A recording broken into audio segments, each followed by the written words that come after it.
We are in Placencia, Belize, and I have my good friend, Mr. Brandt Eiley here with Tiger Marine Construction. And I have some clients, they'll hit me up and say, hey, Celeste, I need to build a dock. Do you know anyone who knows anything about building docks? And I'll say, actually, I do. Not just a regular contractor or construction guy, but I actually have my friend who does marine architecture. And I'm not just saying that, he actually is an architect. One day I hit you up and I thought it'd be an easy question, and then you were going into all these details. I had a client, they were doing these huge Lego blocks to build seawalls. Right. And I'm like, is this a good idea, yes or no? And you basically told me no for all these reasons. I wasn't even on my radar. It was the mere fact that if he had steel rebars in there, it could definitely not work the right way, because concrete does absorb water. So when it comes down to absorbing salt, it will absorb and deteriorate the steel rods. So hence the reason I had to go into so much explanation in what we had to do. But if you think about it, it makes sense. Yeah, Metal, salt water, forget it. You were saying if they had some sort of maybe carbon fiber on the interior holding it together. Right. There is a material, carbon fiber rod that they actually make now.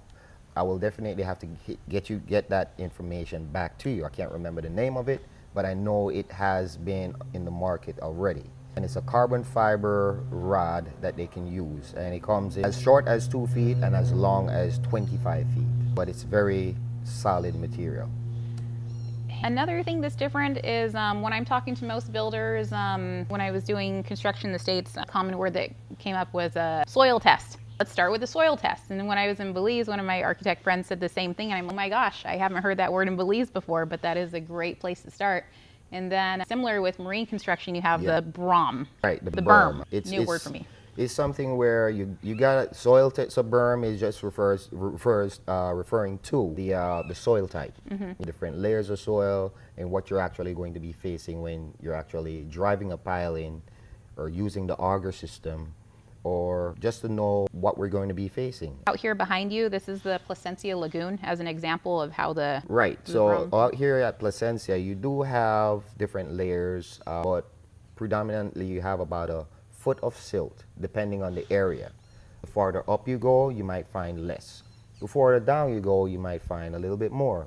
Or in these smaller canals, you might find even more than you would actually expect.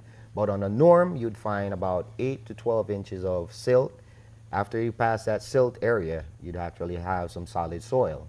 Most of it is like that beach or river sand material you'd find, which is pretty solid. You could either drive your piles in by a crane with power drop, or even using the auger system, or jetting the pile in. And either three of these methods are pretty good.